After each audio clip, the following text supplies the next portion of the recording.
Hello, assalamu alaikum everybody. Hope you're all safe, sound, and healthy. And I'm back with a few more statements to make, basically. So, as usual, a little more of the development after my last episode was that there was news that somebody had finally attacked Rana Sanaula's home. But to be very honest, we have no idea because it is his home in Faisalabad, and Faisalabad is his city, which means he owns most of the people there. Who knows if he actually hired someone to do it so that he could pretend that this was, the PTI members. Because, to be very honest, the PDM, these hodgepodge mix of corrupt politicians that have banded together like Ali Baba and the 40 Thieves, they have one pattern that they keep on repeating. And that is that ever since they noticed that Imran Khan had this huge hold over the people of Pakistan, that he could command thousands and thousands of people from all over the country to stage a huge level of protest, as we have witnessed constantly in the past, never ever done in the history of Pakistan, since Qaid-e-Azam and since Fatma Jinnah, you could say. He was the first person ever to have commanded such huge crowds and to have such huge scale protests that went on for days, weeks, even months without any violence. This was something that was beyond the imagination of our corrupt politicians who were so used to the old tactics of violence and bloodshed, the tactic that is actually still used in the United States of America, and which the United States of America has exhorted their dogs to bring back at play in our country. And that is why, after their initial shock over how our country could actually have such disciplined, such peaceful protests lasting over months and months without interruption, without any violence, without any single instant or incident of crime, that was a revolution on its own. And after they got over that shock, they decided to use their little bag of tricks, in which they would then start sending their goons to mix and mingle amongst the protesters and initiate violence. They did that last time when they attacked the Pakistan television building, and they attacked Radio Pakistan, and they've done it again today. Radio Pakistan was again attacked. It's amazing how they have these fixed places that they keep on attacking, and they think they can easily blame the public or the protesters. They can't. It's so obvious. It's too obvious, really. And if anybody believes them, then that person really deserves to be fooled. Seriously, that person really deserves to be lied to if they can actually still fall for all these lies when it's so obvious. Don't tell me that because I'm a writer, that's why these scripts, these dramas, and these shenanigans are obvious to me. I'm sure. But again, yeah, okay, if it's not obvious to the common man, then yeah, no wonder. Then we should stop making those statements, where we always tell the politicians, never underestimate the intelligence of the public. Because I guess that they're right to underestimate. They're not really underestimating. The public really has to be extremely stupid to fall for this every single time. So once again, they have been arresting every single leader. They have a whole list in which they have a mission given to them that every single leader of the PTI political party needs to be arrested, and they're doing it. And they feel that they can easily threaten our people to stay at home by using violence, because obviously when violence ensues during protests And when people go around setting fires and damaging property, then the majority of the public prefers to stay put indoors. Although they failed last time very drastically, uh, but this time, you never know, they might actually succeed because, as we know, although momentum is gained and although more and more people are coming out, but again, as I said, ideally, this is the golden chance for the people of Pakistan to jam the country, packed, to flood the streets, to shut down the country, to freeze everything, to paralyze everything. This is the golden chance. This was something that the public wanted to do the day Imran Khan was toppled. And I think this is the only chance left to do that. And when you have a few thousand protesters in certain points, it won't really help. You need to build a momentum large enough to have millions of people come out because we are a huge population. And so thousands is not going to make it. Even though if you count them all, there will probably end up being a million in total if you count all the provinces together. But I do believe that it should be millions in number per province. I think that would help more. And that is just to basically expedite it if you do not want bloodshed. Because the government will always want bloodshed. It is to their advantage. They want to create chaos so that they could control the situation. That is what they've been doing, and that is what they are doing right now. So I hope that the public remains unfazed as they were last time, and that they keep on coming out, and that they demand answers from the government, from the judiciary, from the army. The army has now realized that the public is no longer with the army. Let us be very honest here. We put the army on a pedestal. I never understood why, to be honest, because in any democratic country, the army has no place above the constitution or above the parliament or above the law or even above the state. The army is simply your bodyguard. That is their place in your country. They are there to provide you security.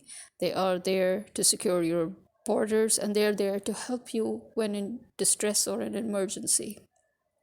But the fact that the army refused to deploy its soldiers for an election in February, but now they have ample soldiers free to be deployed to beat up and potentially shoot the citizens of Pakistan to prevent any protest, is a very, very big question mark on the army.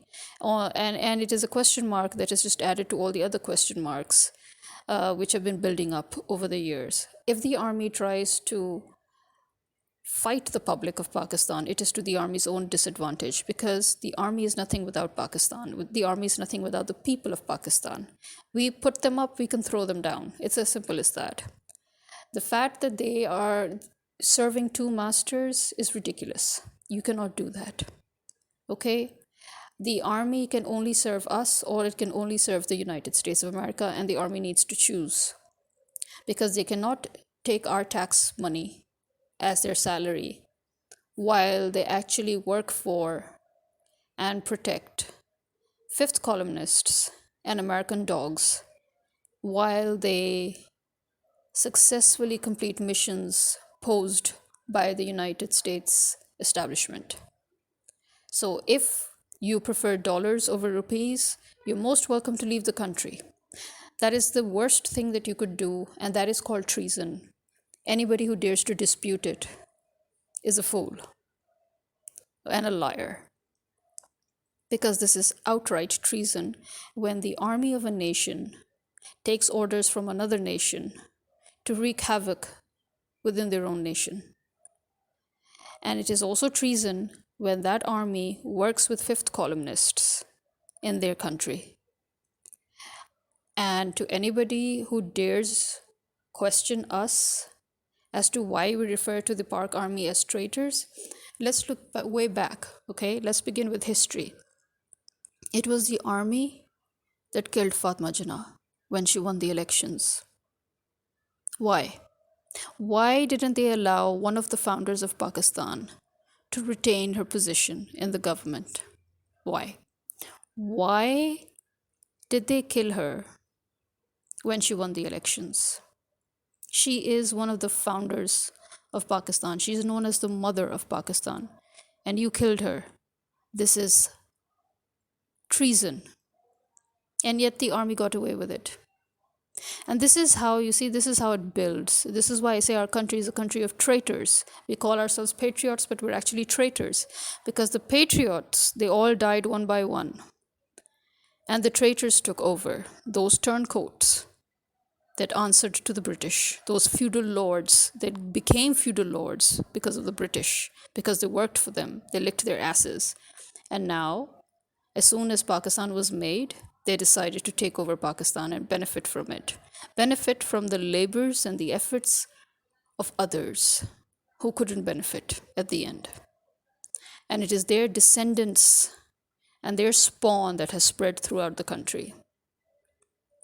Which is why we can safely say that this country is made up of traitors and not patriots. The army again committed treason when it worked for the USA and got Liaquat Ali Khan killed. And then again, when the army and the judiciary worked for the USA to get Bhutto killed. And they're trying to get Imran Khan killed in much the same way as they got Bhutto killed. And again, it was the army that worked with Zardari under orders of the USA to kill Benazir when she no longer wanted to be a fifth columnist that she was. When she finally grew a spine and decided to put a stop to it, and she was coming to Pakistan to right her wrongs, to divorce Zardari, and to get rid of all that tainted shit that she had put upon us. So she was killed. Again, it was the army that covered everything up. The army covered every single assassination up. Nobody asked for an explanation from the CIA, from the American establishment. Again, it was the army that caused us a huge amount of loss in the form of Zia-ul Haq. And Zia-ul Haq worked directly with America, as we all know. And once again, it was thanks to Zia-ul Haq that drugs got introduced into Pakistan when he opened trade between India and Afghanistan, allowing them to use Pakistan as their route. Not even getting paid for it, he opened it for free. And the result was Pakistan got riddled with drugs, which is back. Because Zardari, PPP, and PMLN, they deal heavily in drugs. They smuggle drugs, they trade in drugs. This is something that the British government has been doing over the decades and centuries. This is something that the American government has been doing. This is their bread and butter. This is how they fund their intelligence agencies. And this is how their dogs, in turn, fund their dogs in their respective countries. So, who says the army never committed treason? The most recent war on terror, which was an absolute charade, it was a sham. Everybody knew it was a sham. 9/11 was a sham created by President Bush so that he could get the surveillance bill passed so that the NSA could have full control and full surveillance over the citizens of America, and not just America, but other countries outside of America. And because the senators opposed it, and the senators even warned the public that Bush was ready to go to extreme lengths, including damaging his own country, just to get that bill passed. And he did. And why were we fighting that war? We had nothing to do with it. They blamed Saudi. Saudi was ready to be their scapegoat. That's between you two. Explain to me why Pakistan and the other countries all the way there in Africa were involved in this so-called war of terror. Explain that to me. And when Imran Khan asked for an explanation,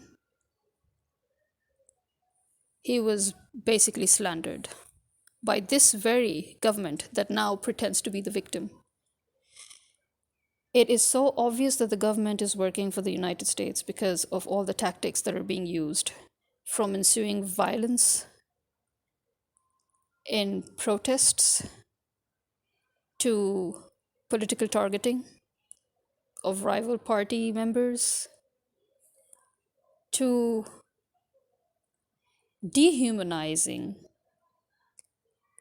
their victims, just like how Israel dehumanized Palestine and Palestinians, and India learned from the Israeli army how to dehumanize Kashmir and Kashmiris. And now our government has been dehumanizing Imran Khan, slandering his wife, slandering him, and then slandering us, the public. We are the public here. We are not any political members, but we are all members of PTI. That is a fact. The whole public of Pakistan is a part of PTI. That is why we say Imran Khan is the true representative of Pakistan, because he represents us and we're all with him, save those, obviously, who have been working with the corrupt government and who have been earning a lot of haram thanks to that corrupt government. People who are used to earning haram cannot live a life of halal. They cannot. They cannot live a life of law and order. And so they're scared and they do not want Pakistan to be a civilized country.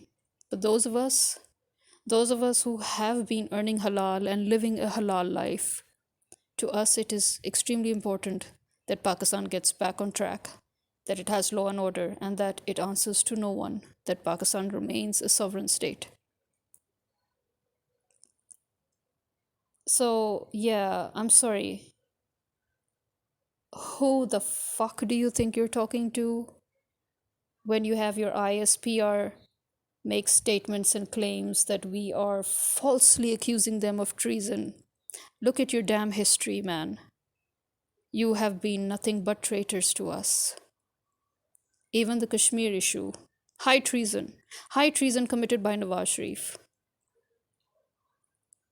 What happened to him? Did he pay for it? We almost got Kashmir free. And Nawaz Sharif just ran to America and he ran to India and he told them, oh, don't you know, we're getting Kashmir back. Get your troops ready.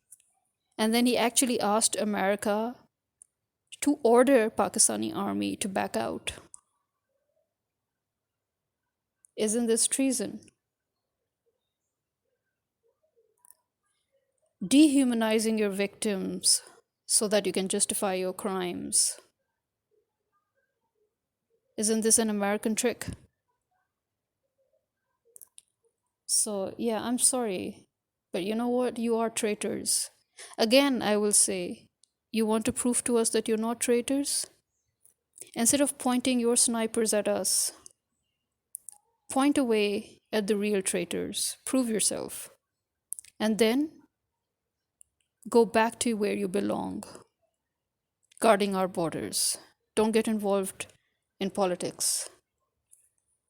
How dare you get involved in politics? Quaid-e-Azam had slammed you people for even trying. The first government of Pakistan after Quaid-e-Azam also slammed you people for trying to get involved in politics. You have no right. You're our watchdogs. Do your job. If you don't want this job, go to America and be their dogs. We have no place for you here. We have no place for traitors here in this country. And the public should not be scared. They need to go out because it's easier to cause violence and create unrest when you're scattered. When you're scattered at different places, it's easier. But when you flood the gates, when you jam the streets, when you shut down the country, when you paralyze the country, then nobody can say or do anything. It's like how last time before the elections, that's what we did. We flooded the streets. Nobody could do anything. We need to get back on there. Once again, wishing us all the best of luck. And although, to be honest, on a more sarcastic note, our people really deserve what they're getting because of their complacency, their the way they have taken things too lightly over the years, the way that they actually knowingly allowed all this to come to fruition, thinking that, oh, God will fix everything. I mean, that is the most stupid, ridiculous thing I've ever heard in my life. And the way even now that the public is still testing waters, hesitating, thinking that, oh, maybe something will happen, a miracle will occur. I'm sorry. You really deserve what you're getting now. If you fail to avail this chance,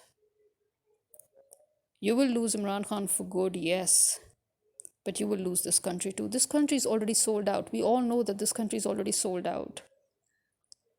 All that remains is for America to send its troops here and make its base and forcefully involve Pakistan in yet another war, another meaningless war that will affect us more than it will affect them, just like that damned war on terror. Imran Khan stopped all of that, and that is why they came to stop him. Now you need to see where you stand and what you want. Do you want your country to survive? Or do you have no issues with your country going back into slavery? It's up to you. Take care. All those of you out there protesting, stay safe. Stand tall. You're not alone. And I hope the government just poops itself to death. It's already trembling. It's scared of us. It's fucking scared of us. But it's trying to put on a good show. Let's see how long that lasts. It's up to us how long it lasts. Remember that. May more and more of us come out there. May more and more of us flood the streets.